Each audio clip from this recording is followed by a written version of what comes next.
The only question that's really being asked of you this eclipse season is for how much longer you're going to hold yourself back. And if you're seeing this, you know exactly what I'm talking about. Like you bring everything to the table, you have everything, you are everything.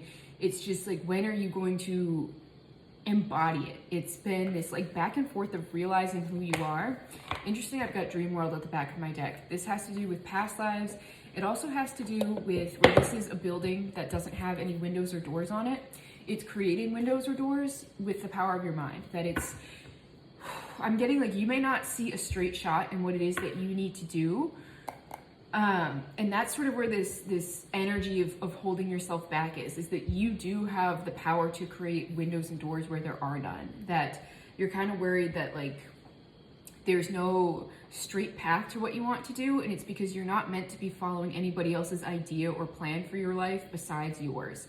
And things can be uncertain when we aren't following somebody else's script for us. So that's what you're really being asked is like, so how much longer are you going to hold yourself back? Like, you know that your path just by nature is uncertain.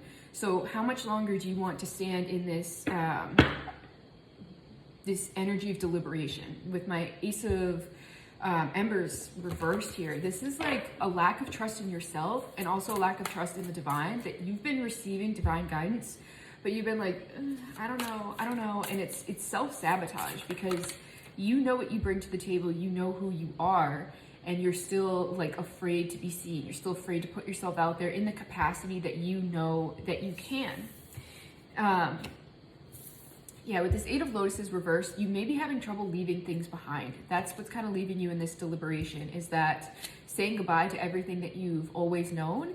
Even though I'm getting like what you've known so far hasn't been good. What you've known so far is the reason you dim yourself. What you've known has served to like dull your shine. And that's actually, I guess like what you're having trouble leaving behind is that old mindset that like, oh, well, when I shine, you know, people try to dim me, they try to snuff me out, that kind of thing. And it's like, well, you've kind of done all this work.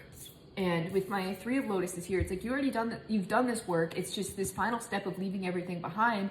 And on the other side of this, you have people that want to meet you and want to celebrate you. And it's like the only person at this point that's standing in your way is you. That all those naysayers, all those people from your past, the point here is past, are behind you. And at this point, it's like Seven of Trees here. Like, you've done the work, you've put in the work to be this new person, to do new things, to attract a new crowd. And it's like your time to jump is now with this commander here. This is the King of Pentacles. This is a very authoritative energy, that this is the energy that you're being called to step into.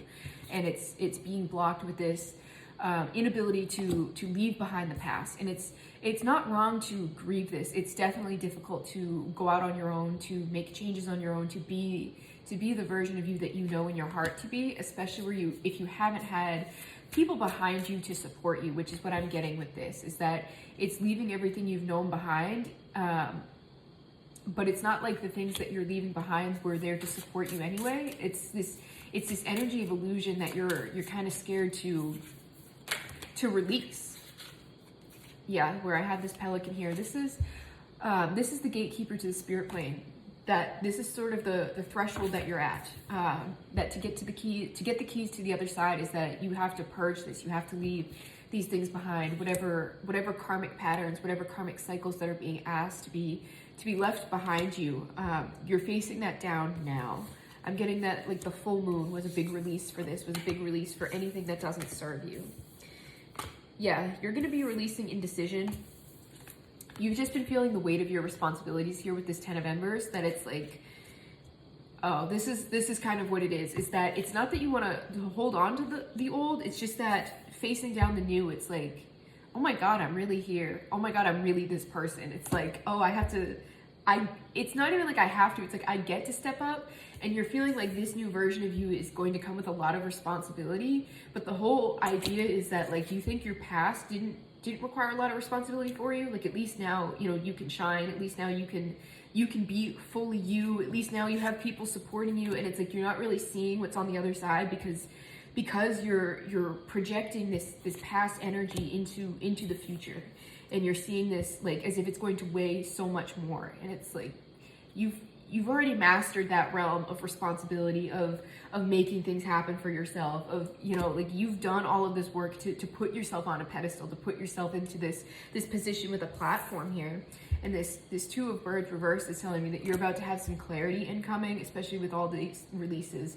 I've been hearing to do a lot of, again, where there's sacrifice here, there's something that you do need to release. So again, we're still in this full moon energy. Do any full moon releases that you need to. I'm getting that you kind of already know. And if you don't, ask your guides. With the Mender here, this is like the Queen of Cups. This is like doing some internal healing. The Mender is like, you do have the ability to heal yourself and see yourself. That's what's going to bring in this clarity for you. So you do have clarity incoming. It's just do the meditation work, do the spiritual hygiene, do whatever it is that you need to do. And I'm getting a lot of you have already had some hits on what it is that needs to be released and be cleared out to get you to this other side, because it's really you just standing in your own way. Yeah, Four of Embers reverse. This is like, this is your happiness, this is home life, this is celebration, but you're blocking this with this inability to move on. And it's, you need to sit with yourself on this and just ask yourself, like, what exactly is it that I'm holding on to at this point?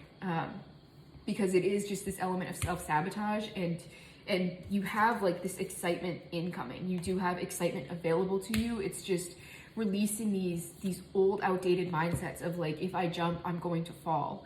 And you need to take a look at where you are now, that you wouldn't have this ability to take this next step forward if you weren't stable enough to do it. That a past version of you, the version of you that you're holding on to that was in this energy, did not have any of this available to them. They were not strong enough to handle this. They didn't have the tools or the equipment to get this far.